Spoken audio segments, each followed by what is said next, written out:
हिंदी में यूपीएससी की तैयारी से संबंधित प्रोग्राम्स को देखने के लिए सब्सक्राइब करें स्टडी IQ-IAS हिंदी।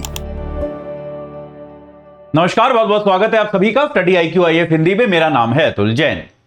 तो भाई एनसीईआरटी की क्लासेस के इस सिलसिले में आगे बढ़ते हैं। क्लास 10th पे हम लोग आ चुके हैं, जैसा आप लोग जानते हैं। पहला चैप्टर अभी कर रहे हैं और मैं आशा करता हूं कि आप सभी इस क्लास की सीरीज को एंजॉय कर रहे हो। एक जो सुझाव बार बार आ रहा है आप में से कई सारे विद्यार्थियों का, वो ये आ रहा है कि इन लेक्चर्स की लंबाई को बढ़ाया जाए।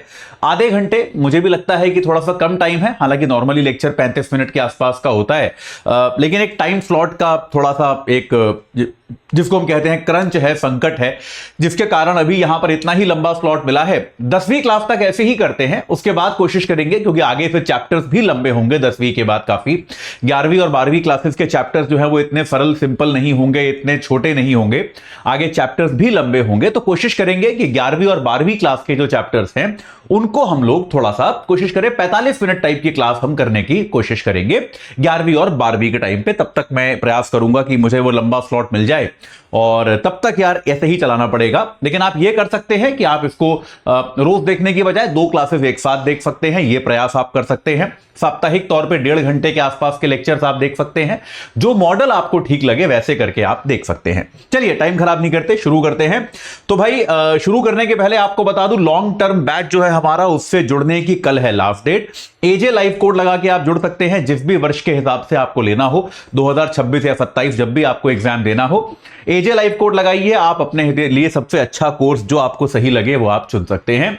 और भाई इसमें पहले साल आपको हम बेसिक पढ़ाते हैं, और अगले साल जो है आपको हम एक जिसको ज्यादा क्रिटिकल तैयारी कहते हैं यूपीएससी की, वो कराते हैं। और साथ के साथ जैसा कि आप लोग जानते हैं, कल से हमारा 2025 वाला P2I बैच भी शुरू हो रहा है अमृत उपाध्याय सर के साथ। पॉलिटी से वो शुरू करेंगे। तो भाई इनको किसी परिचय की आवश्यकता तो है नहीं, अमृत सर को आप सभी जानते ही हैं। तो अगर आप उनसे पढ़ना चाहते हैं इंडियन पॉलिटी, तो आप तुरंत इस बैच से जुड़ जाइए। एजे लाइव कोड तब भी लगाइए, और सबसे सही, इससे भी कम दाम पर आपको ये कोर्स पोर्टल पे मिलेगा। तो बिल्कुल देर मत कीजिए, तुरंत जुड़ जाइए, अपनी तैयारी को सही आकार प्रदान कीजिए। चलिए साहब, अब शुरू करते हैं अपना आज का लेक्चर। तो हम बात कर रहे थे विकास पर, है ना। हम बात कर रहे थे विकास पर। विकास की अवधारणा, विकास का जो कॉन्सेप्ट है, इसमें हम यहां तक पहुंच गए थे कि प्रति व्यक्ति आय वगैरह के हिसाब से आप वर्गीकरण कैसे करते हो। 1 मिनट में अगर मैं समराइज करूं तो अब तक हमने यह सीखा कि विकास सबका लक्ष्य होता है, लेकिन विकास को नापने का कोई एक नियत वैश्विक तरीका नहीं हो सकता। ये बात पे हम सहमत हो गए थे पिछली क्लास में कि कोई भी व्यक्ति ये नहीं कह सकता कि यार विकास को नापने का मेरा जो तरीका है यही यूनिवर्सल तरीका है, यही सबसे अच्छा तरीका है, इसके अलावा और कोई तरीका नहीं है, या इसके अलावा और कोई तरीका जो है वो उचित नहीं है, ये कोई भी शायद नहीं कह सकता। विकास के मापन के बहुत प्रकार हैं, बहुत प्रक्रियाएं हैं। धन मतलब आय जो है वो पहला और सबसे ऑब्वियस तरीका है, ये आपको मैंने बताया था। इसलिए भी है क्योंकि यार उसको नापना आसान है। भाई कौन कितने पैसे कमाता है इसको नापना तो आसान है, लेकिन इसके अलावा प्रसन्नता हो गई, आपका सम्मान हो गया, सामाजिक स्थिति हो गई, शिक्षा हो गई, स्वास्थ्य हो गया, ये सारी चीजें, आपकी सुरक्षा हो गई, है ना, ये सारी चीजें भी विकास को परिलक्षित करती हैं। तो ये सारी चीजें कुल मिला के विकास की ओर हमको लेकर जाती हैं। और विकास की आमतौर पे जब हम कहते हैं कि कहीं का विकास हो रहा है, एक मिली जुली सी परिभाषा, मिला जुला सा मतलब हम सबके दिमाग में होता है। यह आपको मैंने बताया था। तो इसके बाद हम आए थे कि आय के आधार पर सरकारें मानक बनाती है, अंतर्राष्ट्रीय मानक बनते हैं, जिसके आधार पर हम तय करते हैं कि कोई जगह जो है वो विकसित है या नहीं है। अब यहां पर एक औसत के कॉन्सेप्ट की आलोचना है जो मैं चाहता हूं कि आप लोग समझ लें। यह बहुत जरूरी है। ये भाई एक आलोचना जो है इसको समझना आवश्यक है। देखिए, आमतौर पे हम कहते हैं कि औसत एक सही तरीका होता है किसी भी चीज को नापने का, लेकिन ये एक सांख्यिकीय कॉन्सेप्ट है कि औसत की अपनी एक बहुत बड़ी सीमा है, बहुत बड़ी लिमिटेशन है। ठीक है, ये लेक्चर 12 है मेरे ख्याल से, तो मैं यहां लिख देता हूं। हां जी, तो औसत की सीमा क्या है भाई? आमतौर पे हम कहते हैं कि औसत जो है वो किसी भी चीज के लिए हमको एक सही तस्वीर दिखाता है कि भाई किसी चीज का वितरण कैसा है ना। हम कहते हैं कि भाई मान लो कि देश की औसत आय कितनी है ना, ये हम जानना चाहते हैं। तो हम कुल नागरिक, भाई औसत क्या होता है? अगर मैं कहूं देश की औसत आय क्या है, तो क्या हो जाएगा वो कि देश की कुल आय आप उसको विभाजित कर दीजिए देश की कुल जनसंख्या से, तो एक तरह से जो प्रति व्यक्ति आय निकलेगी ये औसत निकल के आएगी। ये बात सही है, ये तो लॉजिकल है, इसमें कोई दिक्कत नहीं है। अब औसत के कॉन्सेप्ट की एक आलोचना जो है वो आपकी किताब में दी हुई है। ये सांख्यिकीय मुद्दा है, ये आपको बताना जरूरी है, ये आपको आना चाहिए। तो इसका मतलब क्या है, देखिए जैसे मान लीजिए दो मोहल्ले हैं, जैसे एक एग्जांपल उन्होंने भी दिया है। एक ये मोहल्ला है, इस मोहल्ले में 5 घर हैं, 1 2 3 4 5 घर हैं इस मोहल्ले में। और सरकार ऐसा सर्वेक्षण करा रही है कि भैया मोहल्लों में भाई कौन से मोहल्ले गरीब मोहल्ले हैं, कौन से मोहल्ले ऐसे हैं जो धनवान मोहल्ले हैं, उन पे मतलब गरीब मोहल्लों पे ज्यादा खर्च किया जाएगा। तो इस मोहल्ले में मान लेते हैं पहले परिवार की आय है 1000 रुपए, महीने की बात कर रहा हूं, 1000 रुपए महीना है। दूसरे परिवार की आय है 2000 रुपए महीना। तीसरे परिवार की आय है 4000 रुपए महीना। चौथे परिवार की आय 0 है, मतलब वो तो एकदम भूखा मर रहा है, उसके पास पैसे ही नहीं है, 0 आय है। और 5वां परिवार जो है बेटा, ये एक ऐसा परिवार है जिसकी आय है 5 लाख रुपए महीना। ऐसा हो सकता है? बात समझ रहे हो कि नहीं? ऐसा हो सकता है कि एक परिवार मोहल्ले में ऐसा रहता है जिनका बिजनेस बढ़िया चल गया है, वो महीने के 5 लाख रुपए कमाते हैं। तो बेटा औसत से प्रॉब्लम क्या है? अब अगर आप इस मोहल्ले की आर्थिक स्थिति जानने के लिए औसत का प्रयोग करोगे तो औसत क्या हो जाएगा? 1000, अरे यार ये क्या हो रहा है, हाँ 1000 प्लस 2000, ये क्या 4000 है ना, हाँ 1000 plus 2000 plus 4000 plus 0 plus 5 lakh, यानी कि 1000 3000 7000, तो ये कितना हो गया? 5,07,000 डिवाइडेड बाय 5, कुल घर 5 थे, ठीक है। टोटल आय कितनी हो गई? 5 lakh plus 0 plus 4000 plus 2000 plus 1000, यानी कि 5,07,000। तो औसत आय कितनी हो गई? 1,01,400 रुपए। ये औसत आय हो गई इस मोहल्ले की। तो सरकार क्या कहेगी? मोहल्ला बहुत अमीर है, ऐसे कोई मदद नहीं देते। ये 1 लाख रुपए से ज्यादा जिस मोहल्ले में हर घर कमा रहा है वो तो अमीर मोहल्ला है भाई। तो सरकार कहेगी ये मोहल्ला धनवान है, इसको मदद नहीं देते। लेकिन वास्तविकता में क्या ये मोहल्ला धनवान है? सच्चाई तो ये है ना कि भाई 5 में से 4 परिवार तो बहुत गरीब है यार, 1000 रुपए, 2000 रुपए, 4000 रुपए, 0 रुपए कमा रहे हैं। एक अमीर परिवार के आने से क्या हो गया? औसत गड़बड़ हो गया। बात समझ रहे हो कि नहीं? बात समझ रहे हो कि नहीं? सिर्फ एक अमीर परिवार के आने से औसत बहुत ऊपर चला गया। तो बेटा औसत के कॉन्सेप्ट को यूज करने की यह सबसे बड़ी आलोचना है। यह आगे तक काम आएगी आपके यूपीएससी की तैयारी में, इसको याद रखिएगा कि औसत का कॉन्सेप्ट जो है उसकी यह सबसे बड़ी आलोचना है कि ऐसा कोई आउटलायर नंबर आता है, कोई एक व्यक्ति बहुत ज्यादा पैसे कमाता है तो सबका औसत अचानक से बढ़ गया, तो आपको लगेगा यह पूरा मोहल्ला बहुत अमीर है, जबकि ऐसा सच नहीं है। ठीक है। वहीं दूसरी ओर आपकी किताब जो एग्जाम्पल देती है, देखिए आपकी किताब पे चलते हैं, ये कॉन्सेप्ट समझ में आ गया। आप किताब का एग्जाम्पल देखते हैं। देखिए ये ऐसे 2 देश की बात करता है। एक देश में आय कितनी है? 9,500, 10,500, 9800, 10,000, 10,200, और दूसरे देश में 500, 500, 500, 500, और एक देश की 48,000, एक मतलब आखिरी नागरिक की। तो देखिए अब क्या है, एक नागरिक अमीर है, बाकी 4 बहुत गरीब हैं, और इसमें 5 बराबर बराबर से हैं। बात सही है? तो आप जो है कौन से देश में रहना चाहोगे? भाई यहां पर सवाल यह आता है कि एक व्यक्ति के तौर पे, एक नागरिक के तौर पे आप कौन से देश में रहना चाहोगे? तो इसका उत्तर यह है सीधा सीधा कि अगर मुझे पता हो कि यह 5वां नागरिक मैं हूं, तब तो मैं कंट्री बी में रहना चाहूंगा, देश ख में। लेकिन अगर मुझे लगता है पता नहीं यार कहीं भी हो सकता हूं मैं, तब मैं बेहतर है कि देश क में रहूं, क्योंकि देश ख में तो 500 रुपए की आय पर तो यार मतलब लोग भूखे मर रहे होंगे ना। बात समझ रहे हो कि नहीं?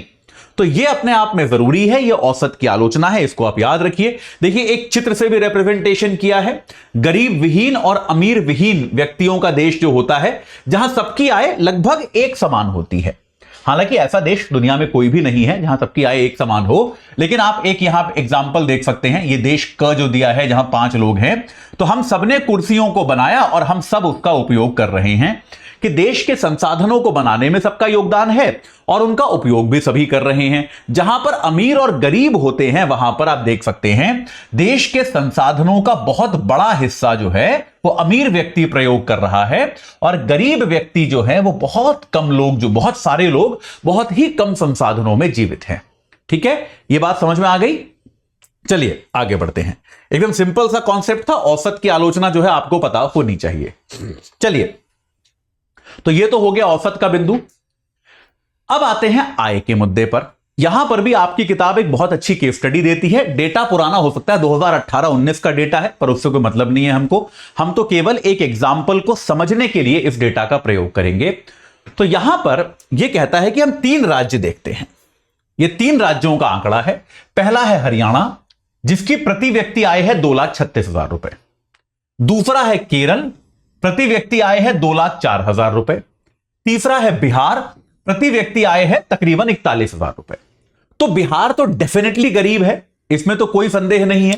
भाई हरियाणा सबसे धनवान है, केरल उसके बाद, और बिहार तो भाई मतलब आप देख सकते हो कि यार केरल से हरियाणा क्या 20% ज्यादा अमीर है, लेकिन बिहार तो भाई इनका 1/5 1/6 हिस्से पे आ गया। ये बात क्लियर है। तो एक आर्थिक समता विषमता आपको समझ में आई। लेकिन अगर आप बाकी आंकड़ों पर भी नजर डालें, ये वाला आंकड़ा इंपॉर्टेंट है, अगर आप इसको देखेंगे तो आपको क्या मिलेगा कि हरियाणा जो है वो धनवान तो है, हरियाणा धनवान है।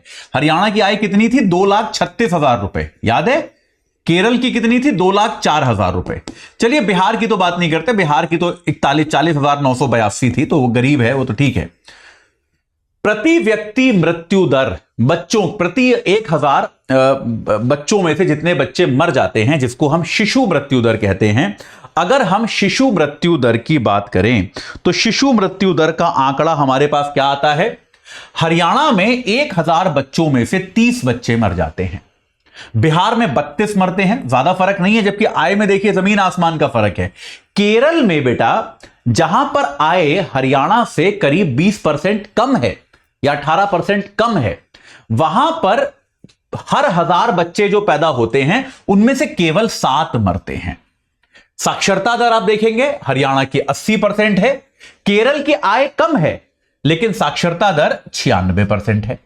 अगर आप टोटल उपस्थिति देखेंगे स्कूल में, ठीक है, तो भाई यहां पर आप देखेंगे हरियाणा में 67% है, केरल में यह भी 77% है।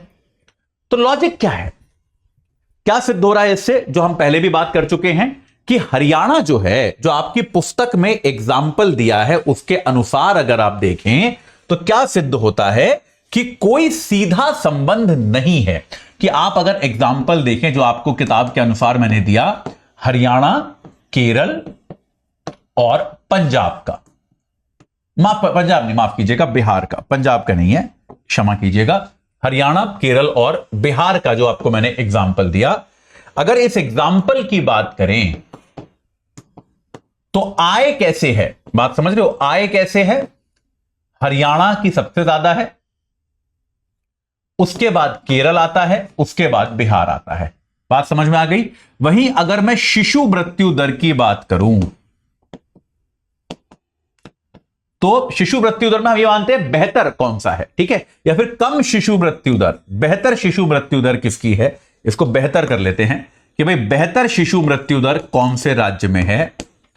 तो यहां पर केरल सबसे आगे है, फिर हरियाणा है, फिर बिहार है, ठीक है। अगर मैं बात करूं उपस्थिति की, स्कूल में शिक्षा में उपस्थिति की, तो यहां पर भी आप देखोगे कि केरल सबसे आगे है, फिर हरियाणा है, फिर बिहार है। बात समझ में आ गई कि नहीं आ गई?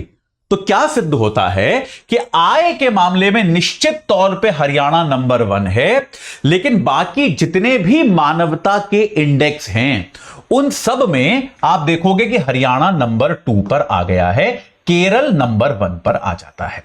बिहार क्योंकि बहुत ज्यादा गरीब है। देखो मैंने आपको बताया था ना, ऐसा नहीं है कि आय का प्रभाव ही नहीं पड़ता। तो बिहार की आय इतनी ज्यादा कम है कि ये इन सब में पीछे रहेगा, इसमें कोई डाउट नहीं है, क्योंकि आय बहुत कम है। यार पैसा तो चाहिए ही ना, बिना पैसे के कैसे तरक्की करोगे यार? बात समझ में आई कि नहीं आई? लेकिन पैसा होने के बाद जहां पर 10-15% का फर्क है, वहां पर आपने देखा कि केरल का ये सारे इंडेक्स ज्यादा हैं हरियाणा की तुलना में। यह बात समझ में आई? तो अब इसका क्या कारण है? इसका क्या कारण आपकी पुस्तक बताती है कि हरियाणा में लोगों की आय ज्यादा होने के बावजूद मानवीय जो एक जिसको हम कहते हैं पैरामीटर हैं, मानवीय मानक जो हैं, मानव जीवन कहां पे ज्यादा सुरक्षित है, ज्यादा सजग है, ज्यादा जिसको हम कहते हैं खुशहाल है, उन सभी चीजों में केरल आपको हरियाणा की तुलना में आगे नजर आता है। ऐसा क्यों है? ऐसे क्या कारण है? तो इसके कारण है बेटा, एक बहुत बड़ा कारण जो है वो बताया जाता है सार्वजनिक सुविधा। यह अपने आप में बहुत इंटरेस्टिंग और बहुत इंपॉर्टेंट पॉइंट है कि जिसको हम कहते हैं पब्लिक इंफ्रास्ट्रक्चर। और याद रखिएगा, इंफ्रास्ट्रक्चर का मतलब यहां पर केवल सड़कों और पुलों से नहीं है। जैसे ही मैं इंफ्रास्ट्रक्चर बोलता हूं, आप में से ज्यादा लोगों के दिमाग में आता है कि सड़क कहां अच्छी है। वो बात सही है, वो इंफ्रास्ट्रक्चर है, लेकिन इंफ्रास्ट्रक्चर उसके बिना भी, उसके अलावा भी बहुत कुछ होता है। तो सबसे इंपॉर्टेंट फर्क जो होता है बेटा, वो होता है सार्वजनिक सुविधाओं का फर्क। देखिए, इस बात को समझिए, सार्वजनिक सुविधाएं क्या हैं? वो सुविधाएं जो सबको उपलब्ध हों, ऐसी सुविधाएं जो राज्य के हर नागरिक को उपलब्ध हो, जो निःशुल्क उपलब्ध हो या बहुत कम पैसे पर उपलब्ध हो, बहुत कम फीस के साथ उपलब्ध हो, राज्य के सभी नागरिकों को उपलब्ध हो। जैसे अच्छे सरकारी अस्पताल, जैसे अच्छे सरकारी स्कूल। ये बात समझ में आ रहा है कि नहीं आ रहा है? जैसे मिड डे मील योजना के तहत अच्छा पोषण, ये सब क्या है? ये सब सार्वजनिक सुविधा है। देखिए, इस बात को समझिए कि क्या होता है समाज में, जिन लोगों के पास पैसा है, किसी भी राज्य की बात आप करें, भले ही आप बिहार की बात करें, बिहार में सब तो गरीब नहीं है, अमीर लोग भी हैं। तो जिसके पास पैसा है वो तो अपने जीवन को ठीक से चला लेगा, इसमें कोई संदेह नहीं है। बात सही है कि नहीं है? उसकी आपको फिक्र भी नहीं करनी।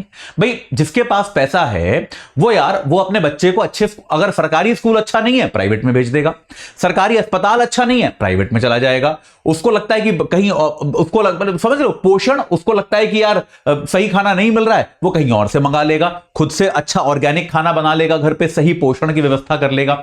धनवान व्यक्ति ये कर लेगा। लेकिन बेटा, जो गरीब व्यक्ति है वो तो सरकार पर निर्भर है। भाई, वो तो ये सब नहीं कर सकता। उसको तो शिक्षा के लिए सरकारी स्कूल ही जाना है, उसको तो इलाज के लिए सरकारी अस्पताल ही जाना है, उसको तो जो है जो भी पोषण सरकार देगी वही मिलेगा। बात समझ रहे हो कि नहीं?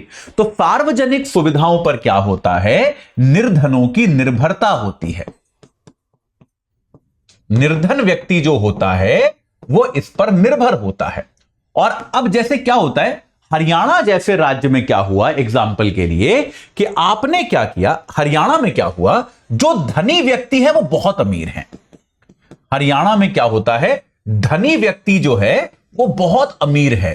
भाई, जमीन है लोगों के पास बहुत बहुत सारी, बहुत धनवान किसान हैं वहां पे। हरित क्रांति पहले हुई, हरित क्रांति का जबरदस्त प्रभाव पड़ा। किसान जो वहां पे थे भाई, उन्होंने बहुत पैसा कमाया अपनी जमीनें बेचकर, फसलों से, अन्य तरीकों से भी।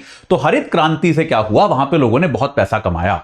तो ये धनी लोग औसत ऊपर ले गए, क्योंकि हम याद रखिए, आय जो आपको मैंने 2,36,000 बताई थी वो क्या थी? औसत आय। और औसत का आलोचना मैंने क्या बताई थी? अगर कुछ लोग धनी हैं तो औसत तो बड़ा ऊपर चला जाएगा। जैसे बताया था ना, मोहल्ले में बाकी लोग 1,000-2,000 रुपए कमा रहे हैं, एक आदमी 5 लाख कमा रहा है, उसके कारण सब लखपति नजर आ रहे हैं मोहल्ले में। बात समझ में आ गई कि नहीं?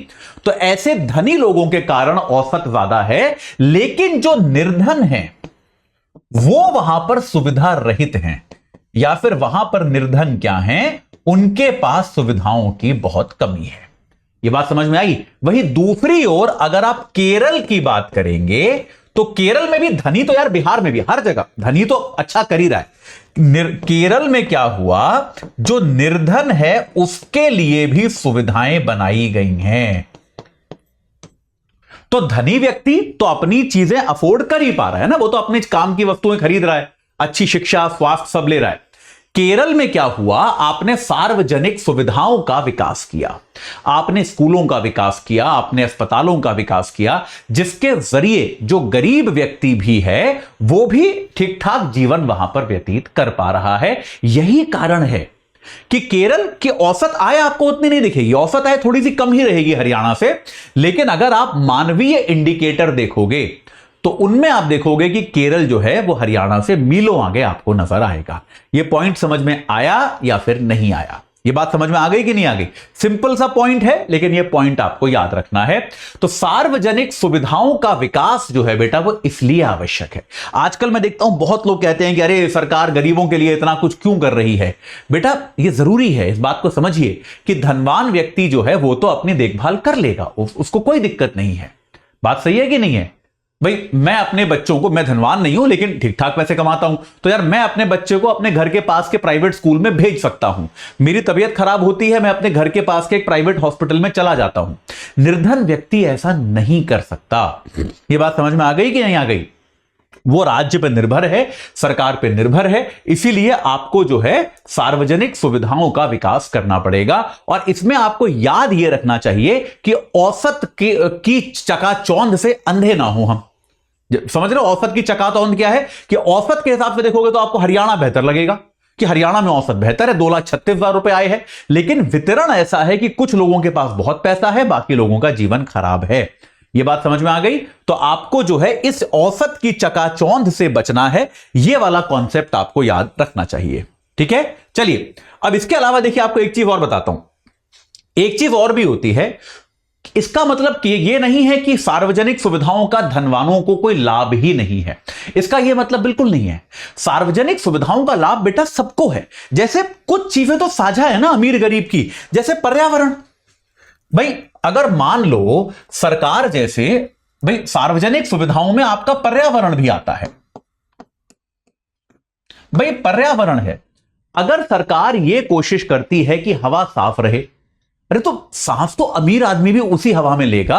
चलो घर में लगा लेगा दुनिया भर के वो क्या होते हैं आजकल, वो हवा साफ करने वाले मशीन, क्या बोलते हैं उनको, एयर फिल्टर और क्या क्या, ये आप अपने घर में लगा लो। कभी तो घर के बाहर निकलोगे यार, कभी तो आप बाहर सामान लेने जाओगे, काम धंधे नौकरी ऑफिस के लिए कुछ तो बाहर निकलोगे, बच्चे स्कूल जाने के लिए बाहर निकलेंगे, तो जाओगे तो उसी सड़क पे। बात सही है कि नहीं? सांस तो उसी हवा में लोगे, पानी तो उसी स्रोत का पियोगे, तो पर्यावरण जो है उसका सब पर प्रभाव पड़ेगा। बात समझ रहे हो कि नहीं? अब जैसे संक्रामक बीमारी, एक बहुत क्लासिक एग्जांपल जो हमको समझ में आता है कोविड के बाद।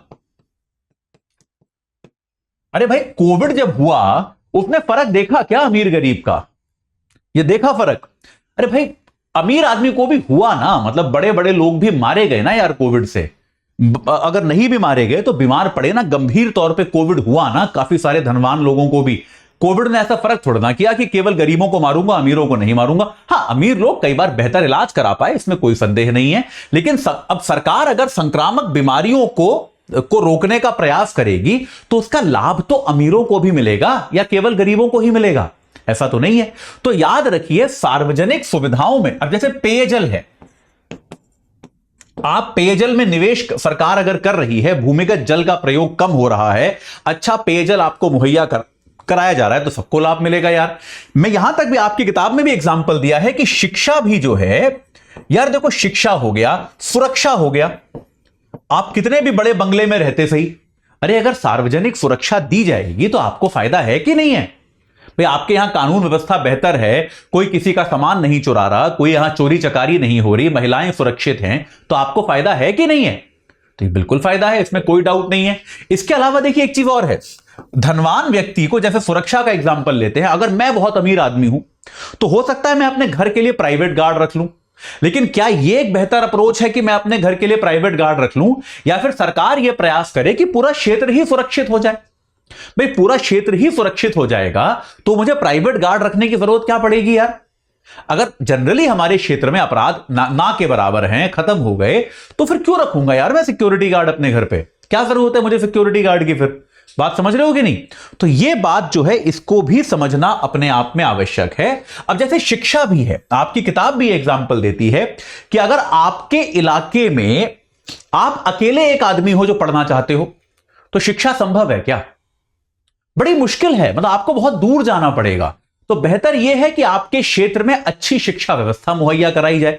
जैसे सरकार भी अगर यह कोशिश करे कि यार हर जगह सरकारी स्कूलों का स्तर बेहतर हो, तो लोग क्या करेंगे, अपने बच्चों को पढ़ाएंगे, ज्यादा दूर नहीं जाना पड़ेगा बच्चों को पढ़ने के लिए।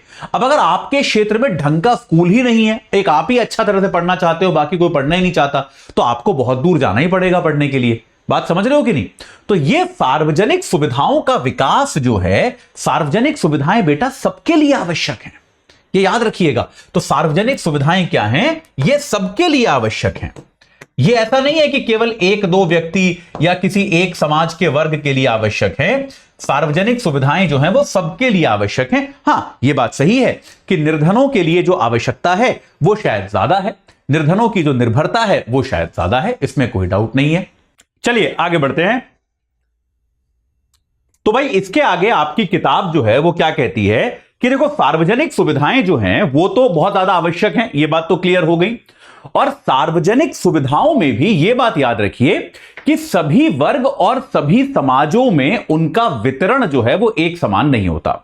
कि कई बार आपको ऐसा दिखेगा, जैसे आपने देखा है यहां पर लिखा है कि भाई महिलाएं जो हैं, लड़कियां जो हैं, उनको कई बार सुविधाओं का एक्सेस जो है, सुविधाओं की तक उनकी पहुंच जो होती है वो अपेक्षाकृत कम होती है।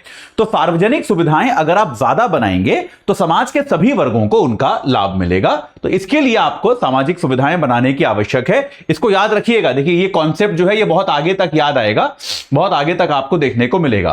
कि कई बार आपने देखा होगा कि राज्य इत्यादि जो हैं, बहुत सारे राज्य हैं जो सार्वजनिक क्षेत्र में अपने विकास पर या अपनी उपलब्धियों पर बड़ा बात करते हैं उनके बारे में। केरल हो गया, पिछले दिनों आपने दिल्ली के बारे में सुना होगा कि दिल्ली सरकार ने स्कूलों के सुधार में बहुत सारा जो है काम किया है, बहुत सारा निवेश किया है। तो उसके पीछे लक्ष्य जो होता है वो यही होता है, इस लक्ष्य को समझना बहुत जरूरी है। देखिए यूपीएससी की इकोनॉमिक्स जो होती है वो कोई शेयर बाजार की इकोनॉमिक्स नहीं है, इस बात को समझिएगा।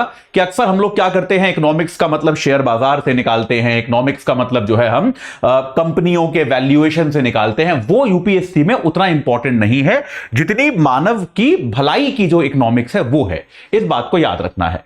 चलिए, तो एक ये छोटा सा कॉन्सेप्ट है जो यहां पर दिया हुआ है, लेकिन आपको भाई पढ़ाना पड़ेगा। इस चैप्टर से कोई बहुत ज्यादा रिलेशन नहीं है कि व्यक्ति जो है, व्यक्ति को माफ कीजिएगा, व्यक्ति कितना स्वस्थ है, कितना पोषित है या नहीं, इसको नापने के लिए एक बॉडी मास इंडेक्स होता है, बीएमआई। एक बॉडी मास इंडेक्स होता है, बीएमआई इसको बोलते हैं। तो ये बीएमआई क्या होता है, दो चीजों पर निर्भर करता है, दो चीजों पर निर्भर करता है। एक तो व्यक्ति का वजन, ठीक है, और दूसरा व्यक्ति की लंबाई। तो आप ऐसे समझिए, वजन किलोग्राम में और लंबाई सेंटीमीटर में,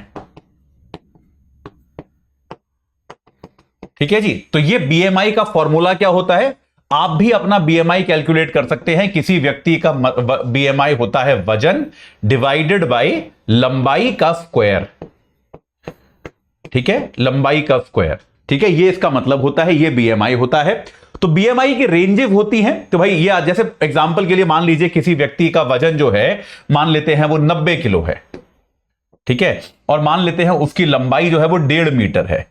तो उसका बीएमआई कितना हो गया, 90 थोड़ा ज्यादा ही हो गया, कि चलिए कोई बात नहीं, 1.5 मीटर तो 5 फीट का आदमी हो गया, पर चलिए कोई बात नहीं, मतलब सिंपली कैलकुलेशन के लिए बता रहा हूं केवल। या मान लीजिए लंबाई उसकी 2 मीटर है, ऐसा मान लेते हैं, या छोड़िए इतना ही ठीक है। तो वजन, तो उसका बीएमआई कितना हो जाएगा, बहुत बहुत ज्यादा बीएमआई आ जाएगा इस आदमी का, 90 डिवाइडेड बाय 1.5 स्क्वायर, ठीक है। तो भाई ये जो है यानी कि एक तरह से 40 उसका बीएमआई आ जाएगा। तो बीएमआई के आधार पे आप देख सकते हैं कि व्यक्ति जो है उसका पोषण अधिक है या कम है। तो आपकी किताब में अंत में एक तालिका दी हुई है, वो आप देख सकते हैं, छोड़ भी सकते हैं, कोई मतलब नहीं है। तो व्यक्ति का बीएमआई जो है वो सामान्य से कम, सामान्य से अधिक, सामान्य इत्यादि हो सकता है। तो इस प्रकार का आपको बीएमआई जो है एक चीज समझने की आवश्यकता है, सिंपल सी बात है। अब यहां पर एक बहुत इंपॉर्टेंट कॉन्सेप्ट जो है एकदम जरा सा बस एक पैराग्राफ में दे दिया गया है, क्योंकि ये आगे आपको पढ़ाया जाएगा, आने वाली क्लासेस में पढ़ाया जाएगा। लेकिन ये बहुत इंपॉर्टेंट कॉन्सेप्ट है। जब हम प्रॉपर यूपीएससी की पढ़ाई करते हैं तो शायद 2 क्लास लगती हैं इसको पढ़ाने में, 1-1.5 क्लास तो लगती ही है। और ये कॉन्सेप्ट है मानव विकास सूचकांक का, ठीक है, ह्यूमन डेवलपमेंट इंडेक्स, मानव विकास सूचकांक। ये क्या चीज है भाई, जिसको हम अंग्रेजी में शॉर्ट में कहते हैं HDI, ह्यूमन डेवलपमेंट इंडेक्स। तो भाई हर साल क्या होता है, दुनिया के देशों की एचडीआई की रिपोर्ट आती है जिसमें उनकी रैंकिंग होती है कि भैया एचडीआई में उनका स्कोर कितना है, उनकी रैंक कितनी है। दुनिया भर के देशों को स्थान दिया जाता है एचडीआई के आधार पे और बड़ा न्यूज में आता है, सारे अखबारों में आता है। मैं भी पढ़ाता हूं करंट अफेयर्स में, सभी यूपीएससी के टीचर्स भी पढ़ाते हैं, बहुत चर्चा उस पर होती है। तो एचडीआई क्या है? देखिए अब तक इस चैप्टर में हमने क्या सीखा कि आय जो है वो अकेला माध्यम नहीं हो सकता यह नापने का कि विकास हो रहा है या नहीं हो रहा। लेकिन यार नापना तो जरूरी है भाई, बात सही है कि नहीं है? नापना तो आवश्यक है, बिना नापे आप किसी भी चीज का निर्णय क्यों करोगे, कैसे कर पाओगे? देखिए सरकारों के लिए क्या होता है, इस बात को समझिए।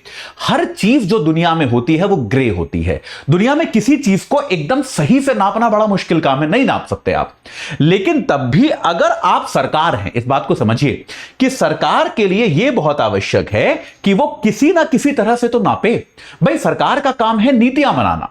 सरकार के पास जब सही आंकड़ा नहीं होगा, सरकार के पास कोई आधार नहीं होगा, तो फिर वो नीतियां कैसे बनाएगी? इस बात को समझिए। तो सरकार को कई बार नीतियां बनाने के लिए, नीतिगत निर्णय लेने के लिए चीजों को नापने की आवश्यकता पड़ती है, जो कि उतना सरल कई बार नहीं होता, उतना स्ट्रेट फॉरवर्ड नहीं होता कि भाई आप किसी को नाप सकते हो किसी चीज को या फिर नहीं नाप सकते।